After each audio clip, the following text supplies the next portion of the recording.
Pochi!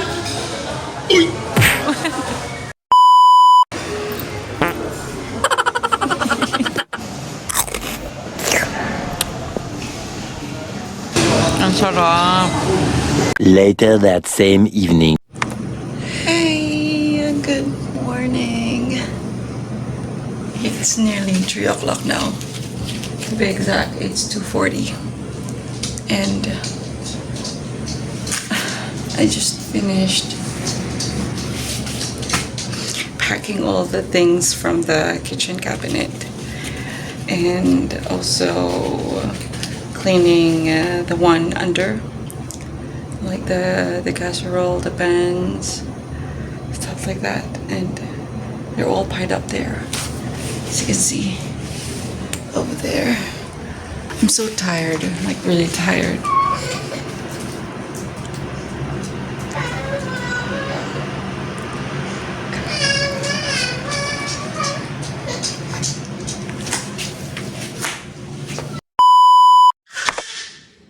Are you happy? Hey guys! Good afternoon! Andito na ako sa new unit na aming nirerentahan. So we are going to finally move in here tomorrow. Tapos andito na din yung ibang gamit namin.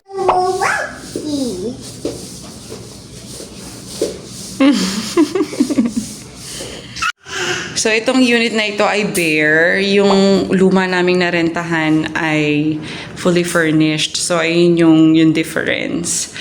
Andito na yung iba naming gamit like yung electric kettle, ayun yung mga importante. Cooker. Itong aircon, pero hindi siya inverter. So, mapapamahal tayo sa kuryente niyan. Pero hopefully, in the future, kung makaipon, makabili ng inverter. Tapos may aparador na din sila dito. Tapos yung carpet sa amin yan. And then, ito nga mattress. Do not open it po, ah. And then, another aircon. Tsaka water heater. Ayun, wala lang kami ng mga sofa, TV, dining table, bed frame. But here in the bedroom, we're not planning of putting a bed frame kasi we prefer to like sleep on the floor. We're planning to put a mat here so Leo can also play here. And then gagamitin namin yung double size bed na yan for the meantime. We're planning of buying a bigger one kasi hindi kasya si Habi sa queen size. And then I tried to look for a mattress na king size na foldable pero wala din mer. So that's why I prefer to just like sa floor na lang, tapos lalagyan na lang ng mat para siya, comfortable siya. And then dito, saka na yung sofa and other things. Pero yan muna yung lagay ng unit ngayon. So, I'm going to organize things here bukas pag naka-move in na talaga kami. May iba pa kaming gamit na hindi pa na kaya yun yung asikasuhin ko. The next morning. Morning everyone! Today is our last day here in the unit. And we're having our breakfast now. We're eating. What are you eating? Dumpling. Dumpling. Mommy made some shrimp dumpling. Yum, yum, yum, yum, yum. Kain tayo. And here on the other side, na ako ng mga gamit. Nalagay ko na dyan sa my cart para mamaya isang gora na lang. Tapos may mga pa ako doon. Mga utensils pa akong hindi na impake doon. Pati yung mga dyan, yung mga panimpla. Ayan. Tapos yung bedsheet, hindi ko ba din natatanggal. And then, tada! Who's that, Leleo? Pasalubong. What's the name? What's her name? Pasalubong. No, what's her name? Not Pasalubong. That's Mommy's Pasalubong. Yes, but what's her name? Elsa. Siya daw si Elsa. Naging pink not blue ang hair. Naging mermaid si Elsa. Pak! Videohan ko daw siya habang kumakain. Pakita daw sa inyo.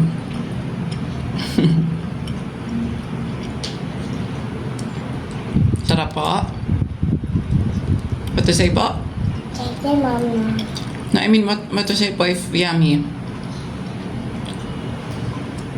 It tastes good. It tastes good. Sarap! How to say it? Sarap. Sarap. Tadan! So, I already cook our lunch para mamaya wala nang hassle pag pagkalipat namin. So, nagluto na ako dito. Buttered shrimp na may cabbage. And then, ito yung steam fried dumpling. Ayun yung ilalagay ko sa taas. Tapos, ililipat ko yung kanin na sinain ko dito sa Tupperware na to. Ayan. Let's do it. If we can catch him.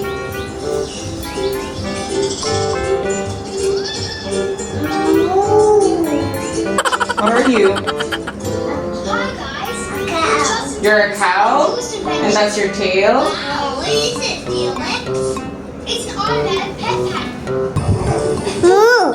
Fred's trying to get a belly rub from your pet pack. Moo. Come on. Moo.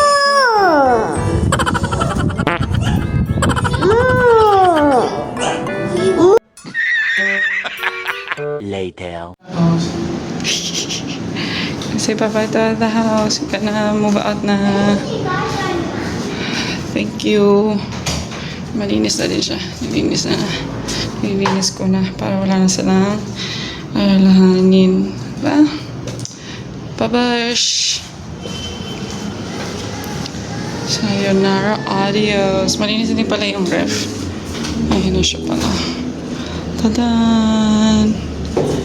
Dito. Tadan! Okay, malamig-lamig pa nga siya. Then, iiwan na namin si Melody tsaka si Hello Kitty. Yung isa gawa ko, isa gawa ni Leo. We're eating now. And we are having a picnic. We're having a picnic. Yeah, we're having a picnic. Yeah, since we don't have a table and chairs yet, then we eat on a mat and we're having a picnic. Are you happy? And so we're already here and these are all the stuff. Ang dami pala namin gamit. Puro abubot. Ito yung mga punta. Ang ganda ng sikat ng araw dito. Sunshine. Mainit nga lang sa umaga pag yung super direct, pero that's a good thing. Diba? Unlike din doon kasi sa luma naming tinitirhan. May pagka-gloomy siya since sa other side siya. So may pagka-madilim. And then sabi din ni Habi na may windy dito sa part na to. So hopefully lang hindi siya ganun ka-dusty kumpara nung doon sa kabila. Kasi yung sa kabila namin natirhan, maalikabok since it's along the highway. Ito kasi hindi. So let's eat. We're having a picnic. We're having a picnic.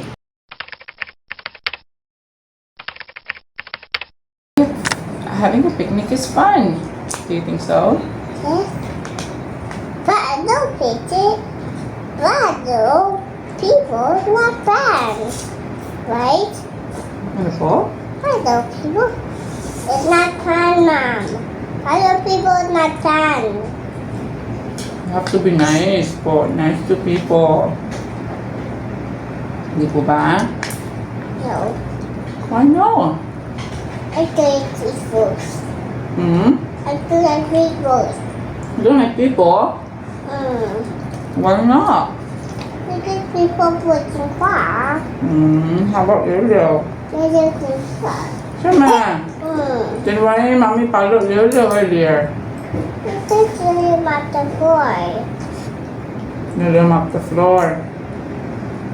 Mopping the floor is nice, pangga. But mommy followed you earlier because mommy asked you not to mop yet, and you keep on insisting of mopping because mommy didn't sweep the floor yet. Mommy told you if you want to help mommy, you can help mommy, but you have to wait po. Wait for mommy's cue. You wait for mommy to say, okay, Lulu, you can mop na. But a while ago, mommy's still sweeping the floor. She have a lot of dirt on the floor. Lulu will mop it and then scatter the dirt. Do you think it's nice po? It's nice to scatter the dirt? Yeah. Really? Yes. Why do you think it's nice to scatter the dirt po? You should put it in the trash can, not scatter it po. You should clean it up po. But we didn't put it in the trash can yet. You already scattered it again. Is it nice po? Yeah. I don't think so. Yeah, I think so.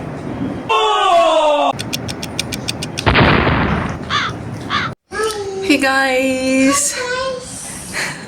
We're here in the unit and I'm already starting to organize things. Tapos, wala pa kaming fridge kasi rush masyado yung pag-process ng move-in at move out tsaka move-in ng mga ahente na nag-assist sa amin. So, since busy din yung kapatid ko, hindi nila mapapadala yung ref. So, probably next weekend na. Kaya ito muna yung aming mini ref. DIY mini ref. So, ayan siya. Binalibutan ko siya ng tuwalya. And then, nilagyan ko siya ng aluminum foil. And then, sa loob, nilagyan ko siya ng yellow. Tapos, siya ko muna nilagay yung mga karne. Konti lang naman yung karne namin. Good for like today and tomorrow. So, ayun. I'm going to make just a fast ano ba tawag dito? Pagbubukas yung mga binili naming appliance. So, ito yung nabili namin una from Xiaomi, yung electric kettle 2. I love Xiaomi so much. Ayan siya. Ito yung una naming binili nung nag-decide kami na lilipat kami ng unit, tapos beer siya. Ayan, kasi needed siya since si Leo kailangan ng mainit na tubig for her milk. Kettle. Tada! Cutie! Ito yung kettle din namin nung nasa China pa kami. Ayan yung nagawa niyang kettle from his company. Kaya natuwa kami nung na-receive namin yun. And then, super gusto talaga namin. That's why we decided of buying the same one nung andito na kami. Then another one is our cooker. Tada! My Dia. I love my Dia. You know guys why I love my Dia? Kasi super nakasave siya ng energy. I mean, may mga products din sila na super malakas gumamit ng kuryente. Pero may mga products din sila na parang super like electric saver. So, ito yung nabili namin. Yung cooker.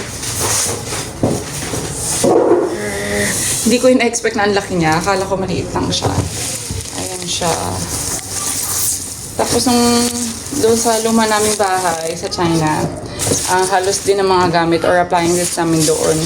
May Dia, like yung oven, yung water heater, and so on and so forth. So, ito siya. Madami na siyang function.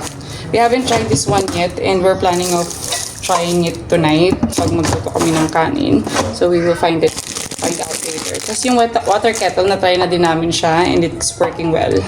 Ito nabili ko sa Shopee, sa official page ng My Dia. So, hopefully, it will work well. We will find out. So far, ayun lang naman. And then another pa, yung electric fan pala over there. Ayan, ano din siya. May Dia din siya. And then, super, tipid niya sa kuryente. And then, may remote control din siya. Pero di ko alam kung saan ko natago yung remote control. Pero ayan, so nice. Yes! Hello guys! Good morning! It's another day and it's another blessing. Leo is having her breakfast now. She's having bread toast and milk. Yummy po. Yeah. And then, I'm going to open the things we bought from Anko. Ito kung paano ko nalaman yung sa Anko. So, nakita ko lang siya sa Facebook. And then, I mean, I heard about it before na sa mga advertisement and stuff like that. But then, I didn't really put attention into it kasi hindi ko naman kailangan ng mga gamit-gamit masyado or ek-ek sa bahay. Since dun sa luma namin tinahan ay may mga gamit na. But since now that we're moving to a bare unit, I'm looking for a place wherein I can buy, you know, not too expensive things, but it's quality, you know. That's why I tried buying from Anko. I tried visiting Anko first, and then I'm glad na super okay yung mga gamit nila doon. And then ito yung first set ng mga bagay na binili ko ay yung mga kitchenware. Tadang! It's marble! You buy it. Naalala ko tuloy yung lamesa namin dati sa China. Kasi ganyan, parang marble din yung design niya. Aww! Na-miss ko talaga yung bahay namin doon. But then, it's okay. Moving on. Moving forward. That's the chapter closed. So, this is the mug that we got. So, parang ano lang siya. Parang This is from of the frog. from the frog. Which frog? Of I said down from of fruit. Intindihan nyo? Hindi ko intindihan. Mug. And then, ayun yung mug niya. Bakit may Crayola dyan, Leo? I'm not sure kung ilan yung nabili ko. Siguro tagdadalawa, tagtatatlong set ng mga iba't ibang Ito bowl for the rice. Ito namang bowl na to. Ayun, pag kumakain na noodles, stuff like that. Ito na, yung plato. So, I think for the plate, it cost like 70 pesos each. And then for the mug, I think almost around that price then together with the other bowls. But if you're going to buy the one with like textured and matte finish kind of bowl, I think it will cost you more, like 80 something. 80 ba or 90? Basta ganun sa pagkakaalala ko. So, ayan, I bought 4 pieces just in case na kunyari may pumunta, at least may extra. Ako lang naman tsaka si Habi ang gumagamit ng plato. Si Leo kasi may sarili naman siyang plato. And then this one, I think this one is for the dish. And mas malalim. Yan siya. And then, ano mga nabili namin aside from the plates? May nabili din akong doll kay Leo. Where's Elsa? Ayun ang Elsa niya. Doon yung doll niya, the mermaid doll. And then, iba't iba pang kuting-ting. Ayun, meron pa. I think I super love this one. Ito siya. Yung parang chores chart. Yan. Tapos if ever the person, or example, Leo, help with mealtime, take care of pets, bath time, bibigyan ko siya ng parang sticker na magnet. So, I was imagining putting it on the refrigerator pag naka-refrigerator na kami. And I think she will love it so much. And it will also encourage her to help with the chores. Though she's already helping me with plenty of chores, but I think it will encourage her more. Kasi itong doll na to, nabili ko siya for like 100 something. Yan. Elsa ang tawag niya. Yan. Okay, Leo. I respect you for that. And then, ano pa ba? I think, aside from that, ayun, yung mga rags. Yan, yung mga rags and hanger. Yan, rags and hanger. And I think it cost me around like 1,200 something pesos. And for this stuff and mga yon panlinis, super okay na sa price. Yeah, thank you very much, Anko. This one is not sponsored or something, but I'm grateful na nalaman ko yung shop na yon. Alright, so I think that would be all for the unboxing today. Sure. Feeling.